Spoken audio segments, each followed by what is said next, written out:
Hello everyone, welcome to another Rick's Picks. Today I'm going to be doing my review of the G.I. Joe classified figure Battle Android Trooper, or better known as the Bat.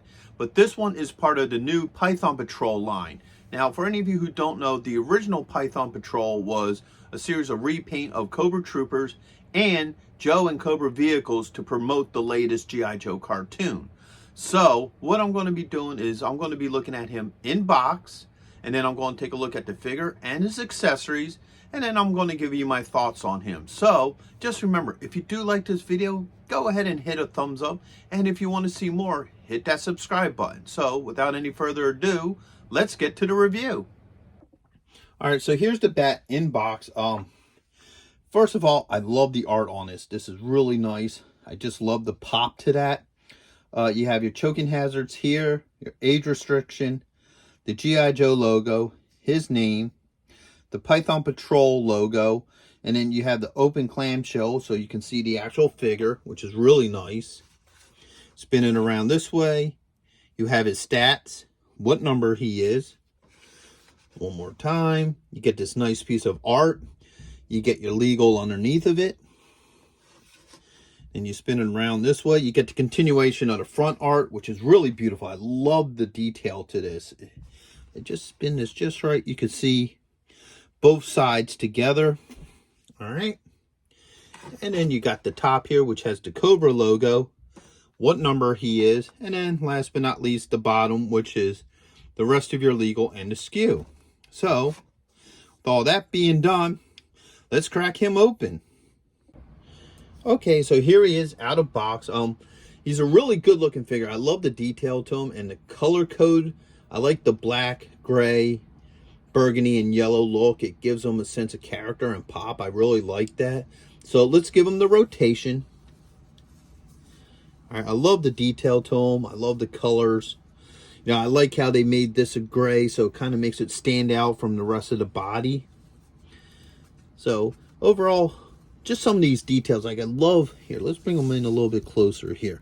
I love how they did like all the hydraulics and everything in the arms, you know, and that's one of the things I do like about this line is some of the attention to detail. The only thing I'm not too keen on, and I said this with the other one, is I know it's a little nitpicky, but I would prefer the 3D in here opposed to, you know, the just, you know, it being part of the sculpt, just because it gave them kind of a sense of character and uniqueness to it, where this just looks like another figure. And that's just my thoughts on it. But let's start going through his points of articulation. So the head moves.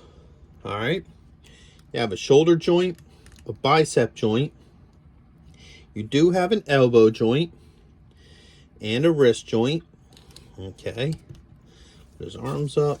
You have a joint right here, right below the computer data there. Okay. You have a joint right here at the top of the belt line. You have a thigh joint. Okay. You have a swivel right there. You have a knee joint, which is a little tight, but it's there. Okay. You have a swivel at the boot line. And then you have an ankle joint.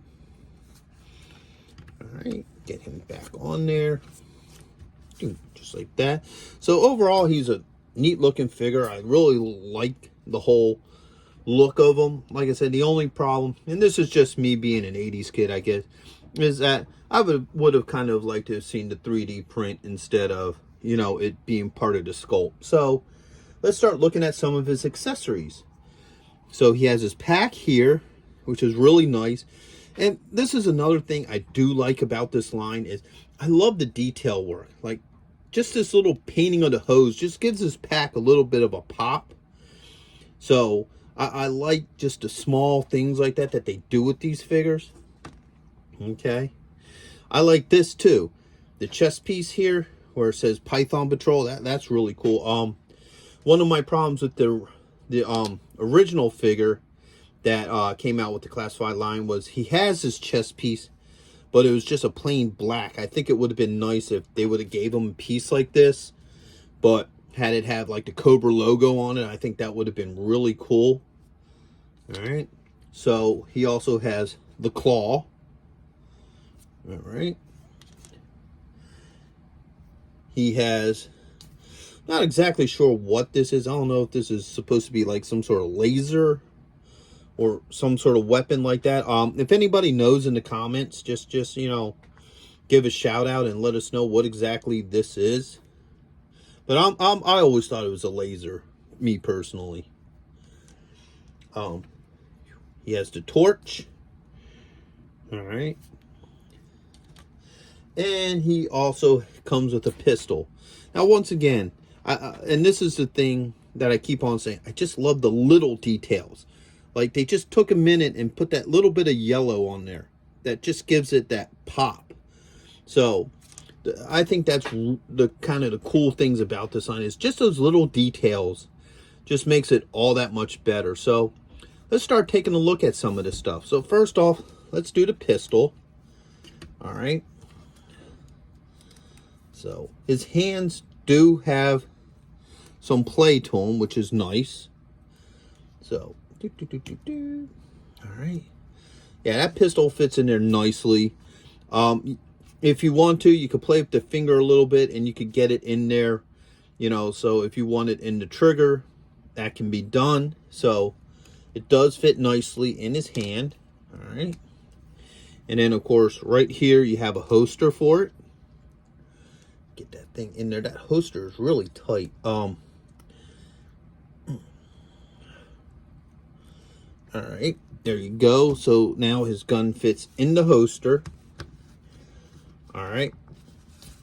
So next up, let's see how well the equipment hooks up.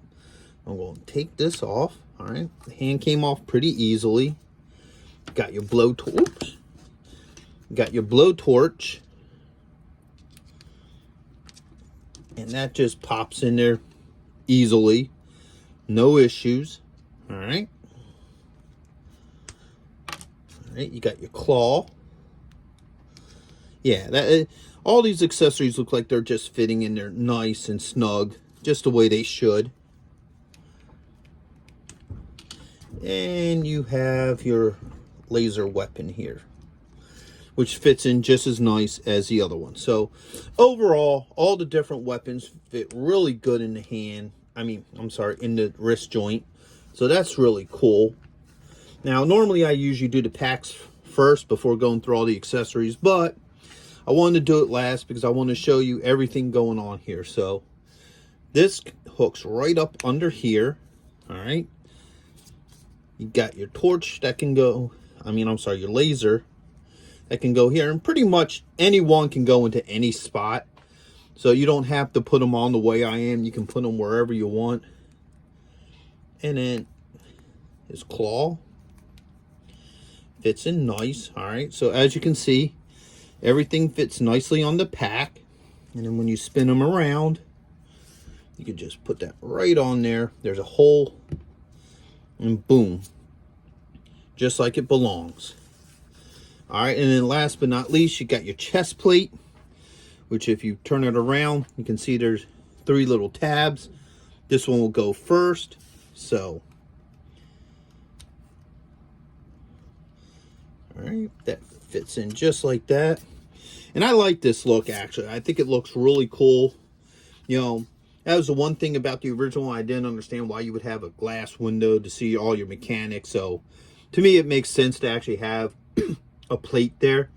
So overall, I really do like this figure. I think he's really neat.